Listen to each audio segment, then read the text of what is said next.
Well, hello and welcome to the e-commerce podcast. My name is Matt Edmondson, and as always, it is great to be with you talking about all things e-commerce. Now, if you're watching the YouTube video, you may question my sweater or jumper choice, as we say here in the UK. It is, in fact, a Christmas jumper. We are recording this pre-Christmas. I appreciate it will come out post-Christmas. So Merry Christmas, a belated Merry Christmas, maybe, if I've not said it to you yet. But yeah, I've got my Christmas Star Wars jumper on. So if you want to know what that looks like, go check out the YouTube video. It's got glow in the dark bits on it and everything. Not that that's a reason. I just realized actually saying that is probably not the best reason to go see a YouTube video, but it's as good a reason as any, I suppose. Why not? Very warm welcome to you. If this is your first time with us on the e-commerce podcast, great that you could join us. Obviously, hit the like button, subscribe, do all that good stuff. Stay connected with us. We'd love to help you grow your e-commerce business. If you don't know me, I've been in e-commerce since 2002. I still run my own e-commerce businesses. We are still partnering with people. We're still acquiring e-com businesses. We're still running our own. I just love e-com, which is why I do this show. It's a wonderful thing to be involved in something that means when you go to sleep, you wake up richer.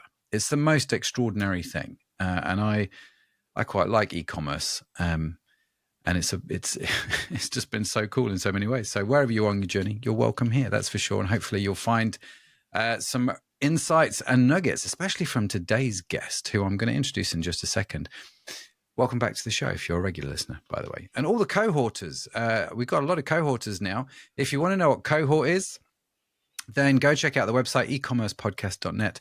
These are our monthly groups where we get together online, on Zoom actually, and we just chat for a couple of hours. Someone usually presents what's going on in their business. We all brainstorm around it, talk about it, and have a conversation about it. They're completely free to join. It's peer-to-peer. It's all mentoring type stuff, which is just great. We've got people literally from all over the world, and trying to balance time zones is always fun and games in these groups, but you'd be more than welcome to come join us. But if you are a cohorter listening to this, a very, very warm welcome to you. In the newsletters that we have, you'll start seeing some of the stories from cohorters appear. It's one of the new things coming along. So check those out, and they'll tell you what they've found out about cohort and how it's helped their business. And maybe it'll help you too.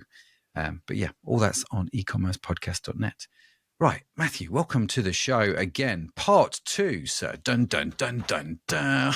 Thanks for having me. I'm looking forward to the conversation. As always, no, it's always great to chat with you, bud. And we were talking about all kinds of things before we hit the record button, as we inevitably are going to do. For those of you who don't know, Matthew has been on the show before. We talked about revenue optimization. Let me just check the date, actually, because I want to know when that was. That was in February, actually, early part of this year. So it feels like just yesterday, doesn't it, really? Yeah. But you were saying you've done a lot of podcasts this year, so maybe it's just blurred into the background.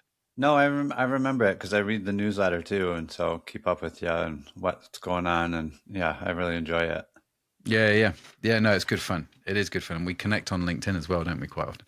Although you've been a bit quiet recently on LinkedIn. Yeah, I'm going through. We're in the process of acquiring a business, and so it's been pretty head down for a little bit during this Black Friday, Cyber Monday for all of our clients. Yeah. We're just on the other side of it now, aren't we? At the time of recording, was it good? Was it good for you and your clients? Oh yeah, excellent. We had boomer year. What was the? I'm always a big fan of sort of doing these reviews afterwards and going, what did we learn from this? What's going to help us next year? What would you say was some? I'd appreciate it's not necessarily what we want to talk about, but let's ask. What were some of the biggest lessons that you've learned this year? I would say that it really requires a little more planning earlier in the year because we had set it to several of our clients and took for granted that they were prepping, and then when it got down to the 11th hour, a lot of things were coming out of left field for us to get done for them. So I think realistically, just teeing it up a little bit sooner, and it gives you the ability to really maximize this time of year because for many of the brands, there's 3-4 months of the year that they run at break even or even maybe a loss, and it gets made up for during this period. And so maximizing that really is pretty essential to enjoying what we do. Yeah, yeah, no Yeah, doubt, no doubt. As you were talking, actually, I've just written a little note for myself. I've just written down accountant because in England the tax year ends the end of January, January 31st, and so you have to get all your tax returns to the tax office by the end of January. And of course, the accountants are always emailing me in sort of September time, going, right, we need your data for last year so we can do your tax return. I've still not done it. So yeah, you just reminded me ahead of time, just crack on and do it. One of the funny things was this year we did a whole series on Black Friday in August. yeah. Um, I really think that's when you start. That's yeah, definitely when you start. when you start thinking about it, right? So we thought, well, let's release this Black Friday series.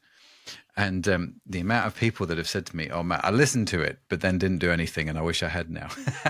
Yeah, yeah. Oh dear, I'm with you. Early preparation is key. Was there anything else that you surprised you maybe this Black Friday, Cyber Monday? Um, yeah, and I think that we're going to actually talk about it more on the show. I was surprised to find out that 56 or 57% of Google searches result in no click now. So Okay. the brands that we deal with typically are doing anywhere from 250,000 a month to 3 or 4 million a month. Mm, And across the board, we see with every one of them that their organic traffic is down almost between 20 and 30%. that's And a big fall. yeah, and it's literally all of them that are US based. And I believe that what's happening is there's a shift, and people literally are using these LLMs for their therapist and Hmm. sharing everything with them. And then they're now going there to look for, Yeah. to make their buying decision. And whenever the LLM recommends it, they're saying that the conversion is about 5x what it is on Google when an LLM suggests it. So it's becoming not just a resource for information, but the LLMs are really becoming like a trusted advisor for people. Yeah. And I think that that is going to create a massive shift and a massive advantage for the little guys that can pivot quickly and start, creating the proper thing, the proper sequences for their websites in order for the LLMs to pick them up. Yeah. Yeah. No, I'm with you. And I've seen actually similar numbers. So I'm not surprised, Yeah. if I'm honest with you. And I think, and is it one of those things, do you think, where it's a bit like the numbers are so high because it's a unique moment in time? Or is it going to be this way for a while, do you think? I think it's going to be this way for a while. Mm. I don't think that AI is going to go away at all. I think it's going to become more and more prolific. And I really believe that as they roll out the shopping inside of them, we're going to find that we're going to continue to make sales, but less and less will ever visit our website. Yeah. And um, I heard someone say, I don't know, about 3, 4 months ago, they said they believe that this has the potential to actually change the way that websites are even built, Yeah, it does. and that uh, a portion of your website will be built like a Notion doc that the LLMs can grab their information from and then use that rather than a typical website. Yeah. Because a typical website is trying to do a whole bunch of things that the LLM is 100% uninterested in. And so I really believe putting in FAQs Hmm. that have buyer intent, um, the schema markup of the site, and then, yeah, way more benefit driven and authority type things Yeah. matter, where before keyword stuffing and all the rest mattered. The truth is, if almost 60% of Google searches result in no click, it kind of tells you that these people are no longer trusting Google to give them the information that they want. Yeah. And, they just see it as a bunch of ads. Yeah. Yeah. It's interesting, isn't it? And when I've mentioned on the show before, and I think I told you before we hit the record, we've just done a whole bunch of work on the eCommerce podcast website. And it's been interesting thinking about this website, certainly the menu structure and the nav, and approaching it almost like you would a large catalog ecom business, right? And for the first time, we actually, as well as the sitemap, if you know about SEO, you would put a sitemap up on there. We've also put a map on there specifically for LLMs. Now, this is the first time that we've done it. I've not got any massive amount because it's like a couple of weeks. I've not got loads of data back on this yet, but you do look at that and go, this is interesting. It's a really interesting experiment. It's an interesting part of time where you're now having to think beyond SEO, but also to think about the AI, the LLMs, getting the data. Yeah, we're always looking. I mean, we're very data driven. That's the reason why we create predictable long-term success, is because it's not a gut feeling. It's not everything that worked in the past. It's literally looking at the data and analyzing what people are doing and making decisions, which I'm sure if they go back and listen to the podcast back in February, they'll hear that process. But so we're looking at the data all the time, and we're seeing more and more and more conversions being referred in from the LLMs. Yeah. Yeah. It's fascinating, isn't it? How quickly it's happening. So you mentioned, and we've talked about this on the show before, but this idea of AI fast becoming a trusted advisor, which is a really interesting, it's not just accessing data now, which is what search engine was. It's actually, like you say, it's becoming this trusted advisor. It's like, you don't even need to access the data. You're letting the AI do it and then tell you, aren't you? Yeah, and you've told it so much about yourself that it's now doing it based off of your preferences and your behaviors rather than just a keyword. Which is mesmerizing, isn't it? It's and we were talking about this with on the show before, and it's like, and I think you mentioned it actually, sort of slightly tongue in cheek, but the amount of people that are using AI now as a counselor, as a coach, not just on buying decisions, but on emotional, mental well-being kind of decisions, is quite extraordinary. Yeah, I really. use it. I go through all that. Like, I learned my attachment style, and even, asked it, what are red flags and green flags. I've done that. I do that for the simple fact of, like, once it has enough data on you, it can give you information that no counselor is going to ever even get to. Yeah. It's interesting, isn't it? Have you found it? I love it. Like, I genuinely love it. Yeah. I don't know if you know Rich Sheffrin. No, I don't think so. Really prolific internet marketer, coached all the big gurus like Russell Brunson and a bunch of different ones. He has a program called Zenith Mind OS, and really it takes you through, like, you do about an hour a day or 30 minutes a day for 14, 15 days, and it builds out your entire psychographic, emotional, and profile.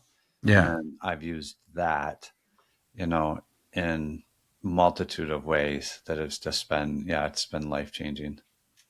That's really fascinating. One of the things that I've done, which I've really enjoyed, and I have to give a shout out to another guest on the show, Andy Hooper, for this. I created an AI board of advisors. Have you done this one? Yeah. Who's on your board of advisors, if you don't mind me asking? I have, who is it? Elon, Peter Thiel,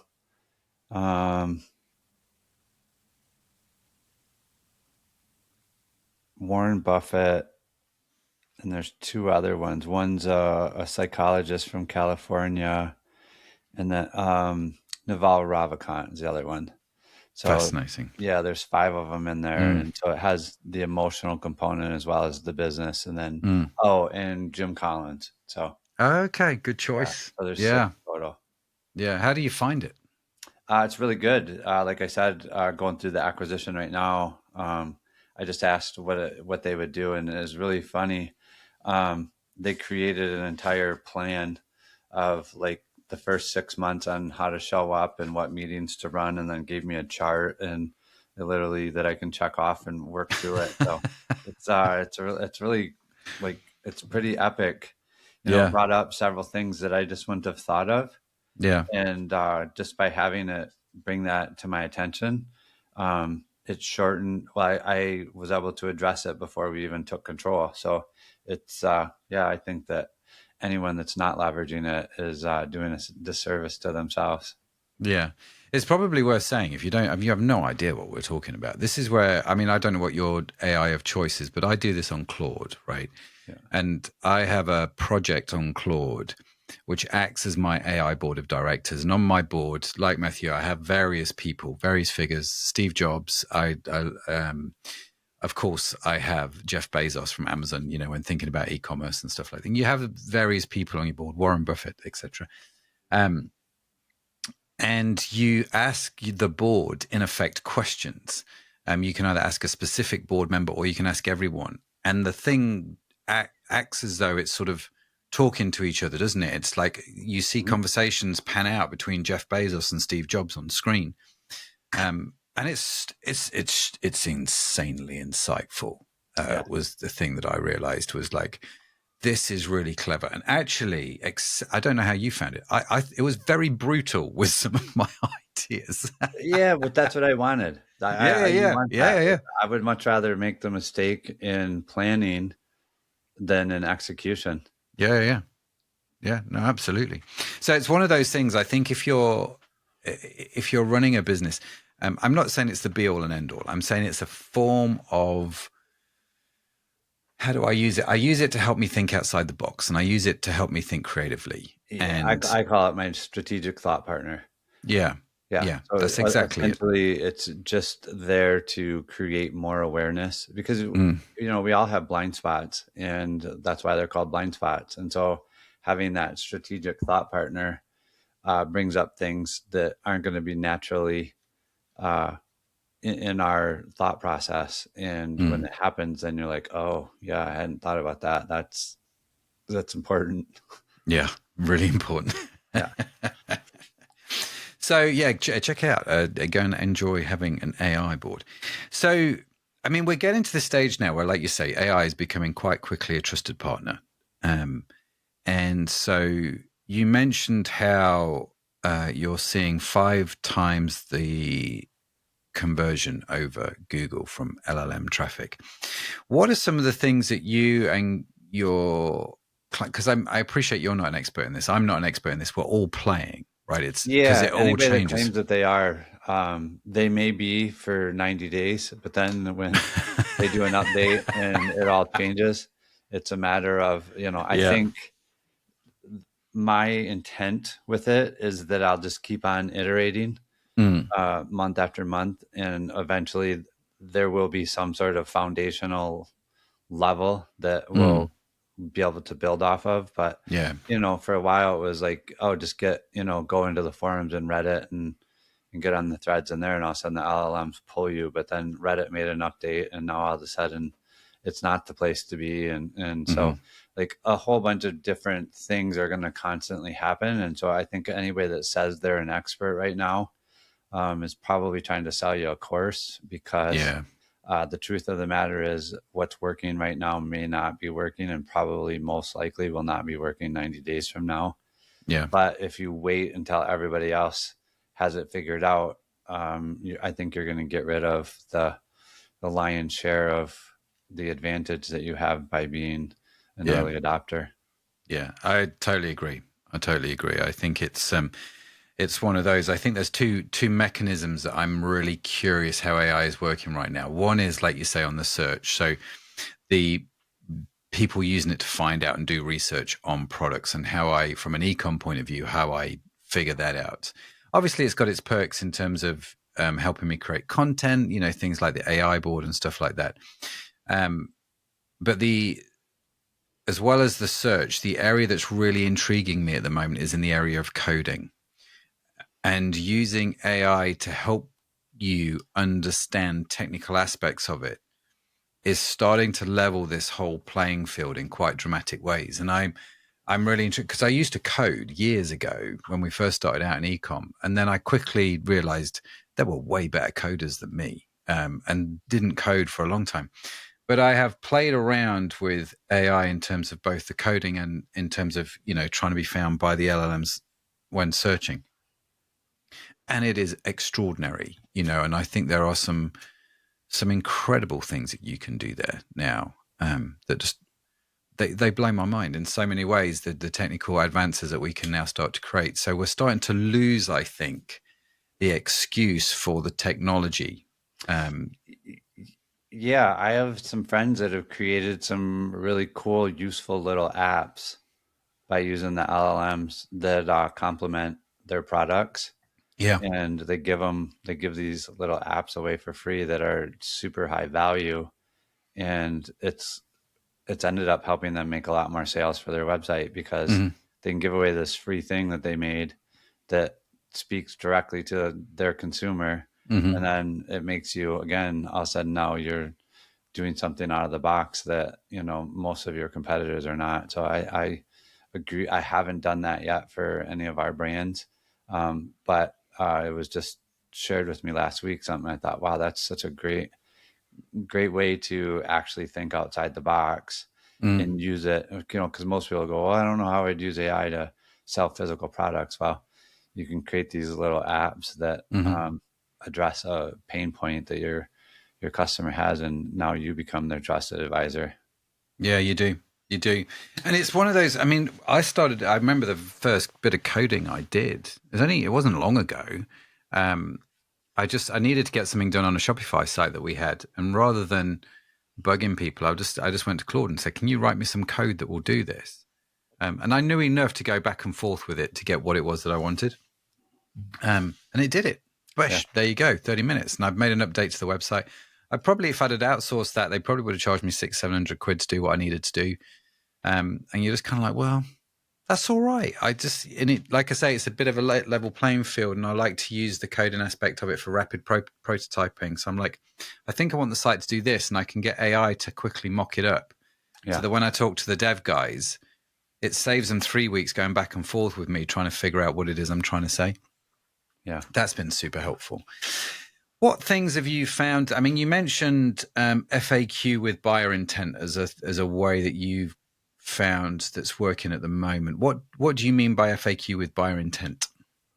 So most websites just have a FAQ on them, and my overwhelming belief is that the majority of them aren't actual FAQs. It's the business owner is trying to uh, use it as a sales tool. Like, Yeah, because my question to them is, wow, why would shipping time be on your FAQ?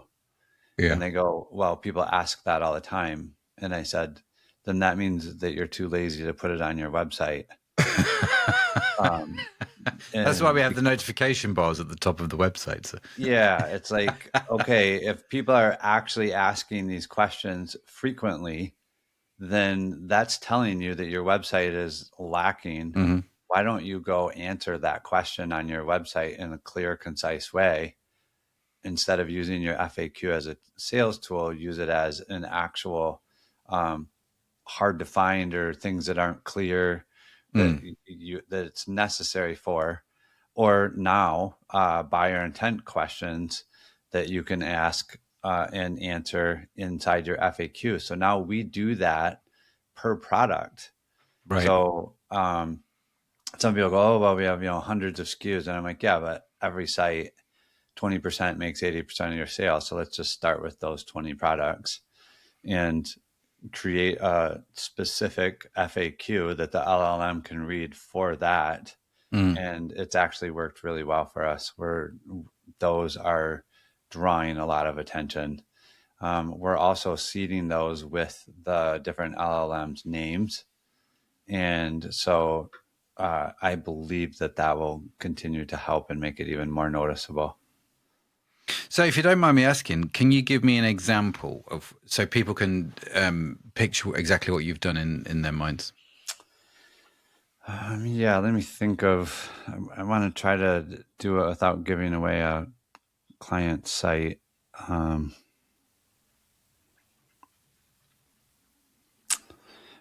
well, we have supplements that deal with female products. Hmm. And so a lot of times they'll want to know, the ingredients, or is it safe for certain areas of the skin, Hmm. etc. And so those are questions that you're only going to ask if your intention is to buy it. Right. And so instead of just saying that, having that question gives the LLM uh, context that, hey, this is going to answer this question that they're asking. And it matches very similar to what people would ask. And Mm, so, yeah, it seems to be working well for us. mm, Like we've noticed in the referral traffic mm. since we started doing that, instead of being two or three referrals from ChatGPT or Grok or whatever, now we're seeing 20, 30. Mm. And so um, it's still not huge numbers, but it's those 20 or 30 that it refers turn into, quite a few sales. Yeah, And so I really good think over customers. Yeah. time, it's just going to build more and more authority. Mm. It's interesting because as you're talking, I'm thinking, years ago, there was this sort of they ask you answer. I think it was a title of a book that I read, um, all about answering customer questions, right? So, whatever the questions are, answer them on your website. Write the question, then answer it, because obviously people are going to Google and they're typing in the same question. So, it helps you with your SEO. And it just helps users get to the answer really quickly.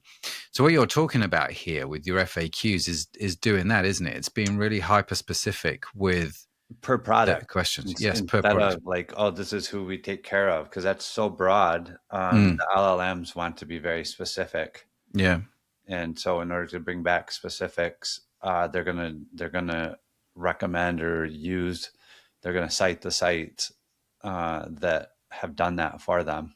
yeah, yeah. No, that's interesting. So FAQs with buyer intent is a way to go. What have you noticed with schema markup? You're just keeping it traditional, or are there specific things you're doing there for the LLMs? I'm going to be very honest. That's above my pay grade. So I, I can't talk about it. I definitely have a SOP document of a very, very smart guy that Qasim Aslam. He used to own the number one ranked Google Ads agency in the world. He sold it a couple years ago. And he has planted his flag in this agentic engine optimization. And yeah, he has about 5 people working on it full time to Mm. lead and understand it. And so he gave us an SOP, and I just send that to my Google guy and say, "Hey, read this and make our site do this." So yeah, I can't speak as an expert at all. No, fair enough. But it's interesting that you're there are some experts playing around with that. I'm Oh curious to know yeah, what that's going to be, yeah, in terms of the and schema itself is a very good idea because it just levels a playing field in helping, the different search engines understand your site. yeah. Um, It's a very specific way they're having us do it. So we mm, are actually going through our website and updating it according to what they've shown, because he legitimately has 5 people on his team that are just trying to figure out and play with and test.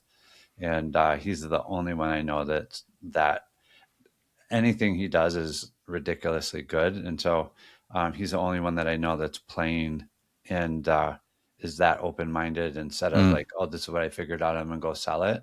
He mm, doesn't even sell it. He gives it away for free. You can join his community, and everybody's kind of, it's almost like he's crowdsourcing yeah, a lot of smart people to yeah, help him figure it out. And then if there are people that want them to do it, then mm, he can do it. But that's not the pitch. It's mm, literally, let's figure this out and mm, we all win.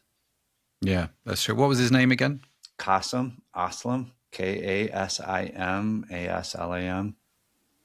Just Very good. We will find that and put a link into the show notes if anyone's Yeah, I can interested. actually, if you send an email to me and Christine, include in there that you want the link to his school group where they do a weekly call, and I can get everybody a link to that school group. Awesome. That'll be great. We'll get that from you and we'll put that in the show notes if people want to go check that out. Who else are you following in this space? I'm kind of curious. You. Yeah, to be totally honest, I don't follow a lot of people in our space. I find that a lot of them are just rehashing old stuff. And so I follow people outside of our industry and then try to use what's working for them in a way that's specific to e-commerce. But to be totally honest, I read your e-commerce newsletter. I follow Cosm, and then the rest of them are really probably not industry specific. Yeah. Yeah. That's interesting. I like it. I remember, we're going back a lot of years now, if I'm honest with you, where we were given this exercise. A bunch of budding entrepreneurs were given this exercise. I think we were given a picture of cheese with holes in it, the Swiss cheese. And the challenge was to take that concept of Swiss cheese, to understand how they marketed it and why they put holes in it and all that sort of stuff and what it does. And then figure out how you could then apply that to your own business, right? This whole idea of, I just call it the Swiss cheese model, because that very thing is like looking at other industries, looking at what they do, look at how Dyson sells vacuum cleaners, and then ask, well, how does that work for me on my website? What can I learn from that? You get some of your best ideas, I think, from that, right? Just looking at other industries. Yep, 100%. That's where 90% of our big winning ideas come from, is outside of. It's not doing what everyone else is doing that people are so already calloused to. Yeah. I'm with you. I love it because as long as you've got your foundations right, you can then go and play a little bit, can't you? And seeing what some of these guys do. I was intrigued that you had Elon Musk on your board. We have this phrase in our office, let's Musk it, in the sense of let's take whatever scenario we have in front of us and figure out a way to do it at 1,000th of the cost and, in much shorter time to get us to where we want to be, kind of thing. And so when I look at what Musk is, politically, obviously, I think there's a different story. But when I look at what he's doing over in other fields, you kind of go, that's interesting. How does that work for my ecom business? And and this again comes back to the AI board of advisors. This is where these things can actually really help you start to think outside the box, can't they? And steal ideas from other industries. Yeah, he's got a 5-step algorithm, and I won't remember all 5 steps, but the very first one is cut out more than you think is necessary. Yeah. And if you're not adding some back, then you haven't cut out enough. If you're not adding 10% back, then you've not cut enough. You haven't cut out enough. And the other thing that he says over and over is the number one issue that a smart engineer or smart business owner makes is that they spend a lot of time optimizing for things that shouldn't even be there. And I think that I'm very guilty of that. Yeah. You, instead of cutting things out of the process and then optimizing, you tend to try to optimize all these different pieces. And then later on, you cut it out anyways. And so all that time, you have this sunk cost bias that, I've invested this much time in making that. And so I think you end up keeping things a lot longer than is what's good for the business. So for me, it's been really good. It was in Benjamin Hardy's new book, Scaling, The Science of Scaling. And it's just really, really, really good. Yeah, very powerful. I do like that that idea. I've heard that algorithm before. I think I heard about it on the Founders podcast.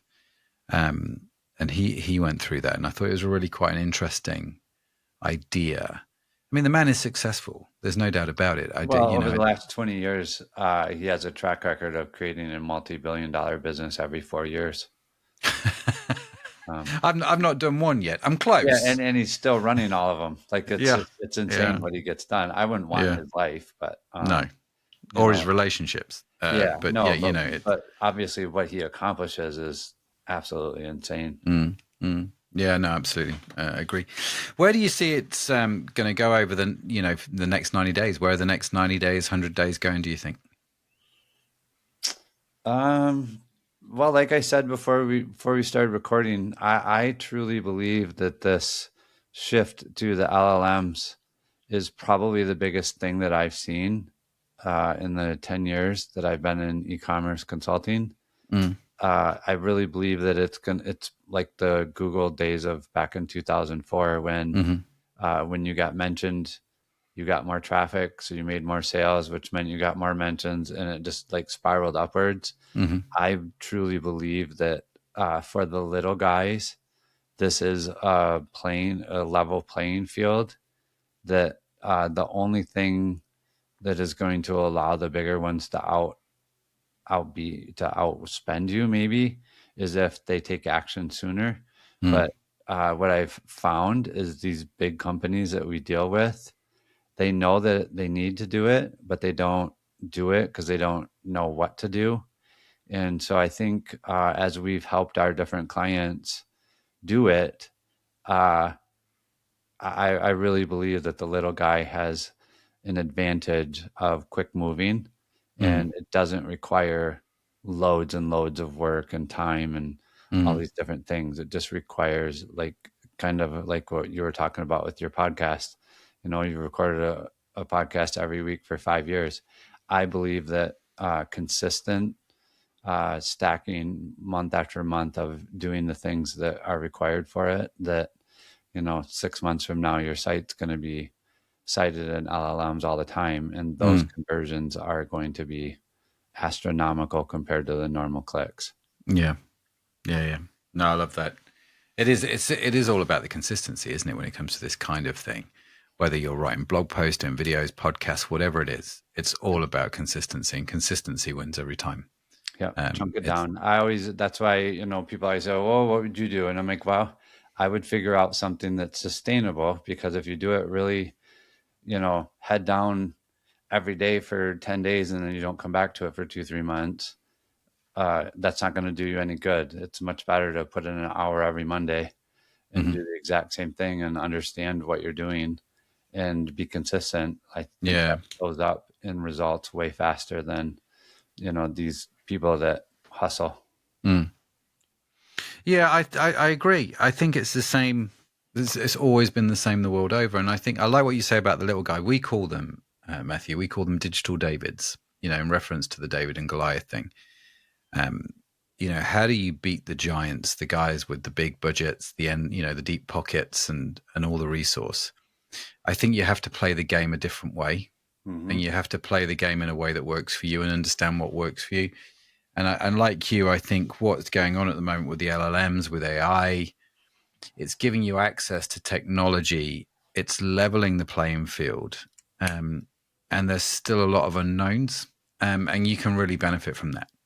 So why would you not be, right? And I think it makes a lot of sense, an awful lot of sense. So I think if you're listening and you've been struggling with things like SEO, organic search, keep going, keep doing what you know to do, right? Keep doing with the paid media that's working for you and all that sort of stuff. But start to put some budget into playing around with the LLMs, whether that's just time, whether it's finance resource or what. I think it's gonna pay off. Oh, yeah. I can't see how it couldn't. Yeah, yeah, Yeah. absolutely. It's going to be one of those things where we'll be having a conversation in a year time and go, oh, can you believe we said that a year ago? But look at where we've come as a result, right? Yeah. Yeah. Let's schedule it. That'd be awesome. I'd love to see it. Christmas 2026. Let's have the conversation. But if you think about where we were last year with AI and where we are now, I mean, it's unbelievable the difference. The Yeah, it's stuff. no longer the big companies that have a $50,000 cinematographer on their staff that can do their product shots and all the rest. Mhm. Like a $7 an hour VA from the the Philippines that's good with Nano Banana can create you unbelievable stuff. Hmm. Yeah, Yeah. it's literally leveled the playing field. Like anybody on the planet can produce really good, high quality stuff Yeah. if they care. Yeah. Wasn't there I mean obviously in some respects we don't hear about these things over on this side of the pond, Matthew, but as far as I'm aware, there was somebody who did the first AI generated commercial, wasn't there, on the Super Bowl, and all the clips were generated by AI. Oh, And I'm it not costs sure. like it cost like $2,000 to make or something. Yeah, it won't Um, surprise me. it it was one of those things where you're like, that's really clever. Yeah. And I think the step forward in image generation, in video, in content, just in at the LLM's ability to reason. Um, it's all taken gargantuan leaps forward. Just in coding alone, there's some of the stuff you can do now is it boggles my mind. Um, so I think we should definitely have a conversation in 12 months' time and see where we've come from, and where we've ended up with AI and where it's going to go to the next 12 months. All What's right. the one big thing maybe that you're like super excited about, that you're really leaning into? Um, Not to beat a dead horse, but I really think this is the most important thing for me to be doing right now. Mm, We don't focus on traffic, but we're always looking for signals of what's creating the highest conversions on the website, and then trying to understand that, and then figure, how to do more of that. mm, And to be totally honest, the conversion percentage of the LLM referrals is so high that if we can capture the 30% of organic traffic that they lost on Google and get it for mm, them mm, on the LLMs, I believe that it would be a 4 or 5 times increase in their mm, sales yeah. from that lost traffic. And so Mm, instead of them losing 30% of their revenue, they're going to gain back 200-300%. mm-hmm. And yeah, that's enough of a metric to change their business. There's a lot of businesses that just make it, or they're doing okay, where if you could add 20% to their bottom line, doing what they're already doing, it would just be astronomical. And so for us, we're always looking for the little levers or the Mm, little hinges that swing the big doors. And I really think that this is one of those hinges. And I've pretty much staked my commitment, my time commitment to continuing to go deeper with that instead of being distracted by shiny objects. yeah. Still one of my biggest weaknesses, shiny object All of us. syndrome. Yeah, all of us. Yeah. It's amazing what you can get distracted by. Matthew, listen, as always, brother, enjoyed the conversation. How do people reach you? How do they connect with you if they want to do that? What's the best way? Yeah, the website is buildgrowscale.com, and my email is just matt@buildgrowscale.com. So feel free to email me, or go check out our website and see if we can do something that would provide some value for you. Yeah, I always thought your domain name was one of the best domain names. buildgrowscale.com. I thought that was when we first connected, I was like, that's clever. Yeah. That's really clever. And the thing, in closing, what I didn't tell you at the start of the show, by the way, I should have done, is at the end of the show, I ask our guests for their top tip. For those that are sort of still around at the end, like saving the best till last kind of an idea. And we've gone through some pretty cool stuff so far. So I wonder, you've got a big poster behind you, um, which I'm assuming says nothing changes if nothing changes. Yeah. Because I can only see the first few letters of that. There we go. Nothing changes if nothing changes. Why is that on your wall? You've got 2 minutes. Go. It always amazes me how people come to you or talk about their problems, and then you ask them, well, what are you doing to solve it? And the fact of the matter is they're not doing anything different, but yet they want this thing to go away. And so I have this here, and it now something that I say to people all the time is more of like a response. Well, I hear you, Mm-hmm. and nothing is going to change if nothing changes. So, what's a good action plan that we can take from here in order Mm-hmm. to have a different conversation, a few months from now. That's very good. I like the, I think it's attributed to Einstein, isn't it? The definition of insanity is doing the same thing over and over again, but expecting different results. Yeah. It's along that same sort of vein, isn't it? And I'm certainly not perfect at it, but having that as a reminder for myself, it's probably a reminder for myself just as much as it is for anyone else. Yeah. No, I'm with you, because it's easy just to carry on the same old way and just hope and pray it's going to be different. And hope is good, but it's never a good business strategy, I feel. Yeah, I have a friend that said a rut is just a coffin that doesn't have the top nailed on it. So if you find yourself in a rut, things aren't getting any better, then probably the saying matters too. Nothing changes if nothing changes. Be different in order to get a different result. Yeah, definitely get out of it. Is what I say. One other thing, for those of you who stayed till the end, I mentioned earlier how on the eCommerce podcast website, we now have a specific page for the LLMs, a bit like a sitemap.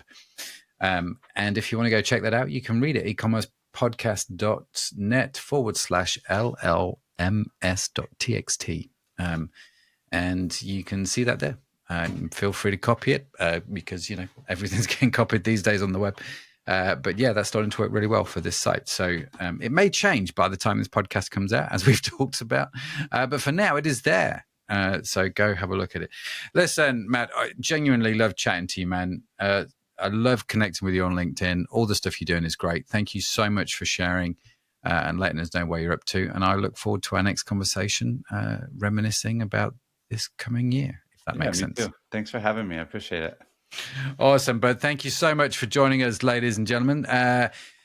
Wow. Yeah. What a great show. Love these kind of sort of high level conversations about stuff that we don't actually know everything about, but we're playing with and experimenting with. And so make sure you go and connect with Matt through buildgrowscale.com. We will, of course, link to him in the show notes and all the stuff that he is doing. You will find there all the things that you mentioned. We'll put in the show notes as well. And why not join him? In the sense of subscribe to the newsletter, because all this stuff just comes to your inbox anyway. And so come check out the newsletter. Everything you need to know is on the website, ecommercepodcast.net. But that is it from me. That's it from Matt. Thank you so much for joining us. Have a phenomenal week wherever you are in the world. I'll see you next time. Bye for now.